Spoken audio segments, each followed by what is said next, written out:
बहुत अच्छी बात है कि पूरे डिब्रूगढ़ लोकसभा में सभी जगह हमें जन समर्थन काफी अच्छा मिल रहा है।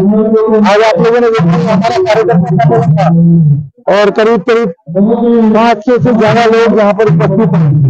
बहुत सारे लोग हॉल में जगह नहीं होने के कारण बाहर भी हैं। तो बहुत अच्छा लग रहा है, इतना समर्थन देखकर लोगों में इतना प्यार है, इतना आशीर्वाद है। यही राजनीतिक दल की या राजनीतिक नेता की सबसे बड़ी पूंजी यही होती है कि जनता का प्यार मिले। अरविंद केजरीवाल जी के लिए लोगों के मन में प्यार है, जवाहर जी के लिए लोगों के मन में प्यार है। ये बहुत बड़ी अच्छी बात है।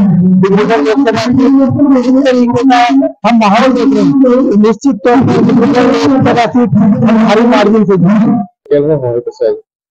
যথেষ্ট ভাল সঁহাৰি পাইছো। তোমালোকে দেখিছে এইটো এটা সাংগঠনিক সভা আৰু কেৱল যিসকল আমাৰ কৰ্মকৰ্তা আছে তেখেতলোককে এই সভাখনত নিমন্ত্ৰণ জনোৱা হৈছিল আৰু বুথ কমিটিৰ পৰা লৈ পঞ্চায়ত কমিটি সমষ্টি কমিটি এই সকল ব্যক্তি আজি ইয়াত উপস্থিত হৈছে আৰু তেওঁলোকৰ যিটো উৎসাহ আৰু তাৰ লগে লগে তেওঁলোকৰ যিটো সংখ্যা এইটো দেখি যথেষ্ট ভাল এটা অনুভৱ হৈছে আৰু এটা আমি যে সঠিক দিশত গৈ আছো।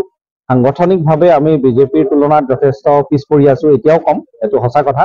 কিন্তু তথাপিও আমি ইমান কম সময়ত যে ৰাইজৰ ইমান সঁহাৰি পাম সেইটো কিন্তু আমি নিজেও ভবা নাছিলো আৰু ভাল লাগিছে ৰাইজৰ সঁহাৰিটো দেখি।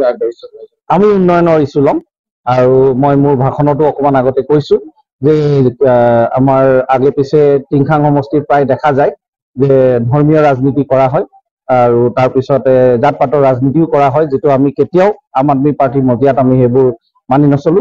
আমাৰ কেৱল উন্নয়নৰ ৰাজনীতি হ'ব আৰু দুৰ্নীতিৰ বিৰুদ্ধে যিটো দুৰ্নীতি আজি পঞ্চায়ত অফিচত হৈ আছে, প্ৰতিখন চৰকাৰী কাৰ্যালয়ত হৈ আছে, যিটো দুৰ্নীতি প্ৰতিখন টাউন কমিটি বা মিউনিচিপালিটিত হৈ আছে, এই দুৰ্নীতি দূৰ কৰাৰ কাৰণে আমাৰ অভিযান হ'ব।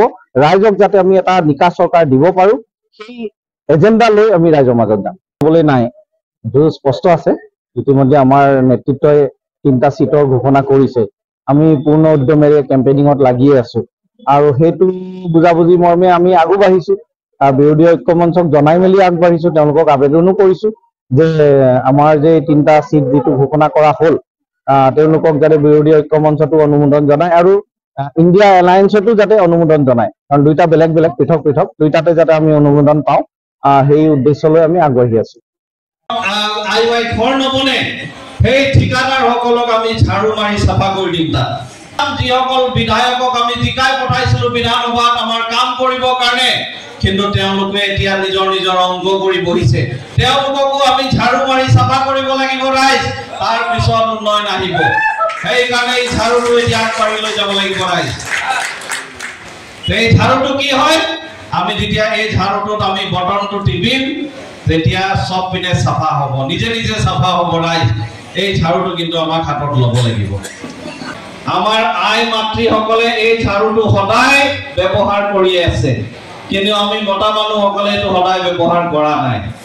এতিয়া আই মাতৃসকলৰ লগত আমি পুৰুষসকলেও এই ঝাড়ুটো হাতত ল'ব লাগিব আৰু য'ত য'ত দুৰ্নীতি হৈ আছে তাতে চাফা কৰিব লাগিব।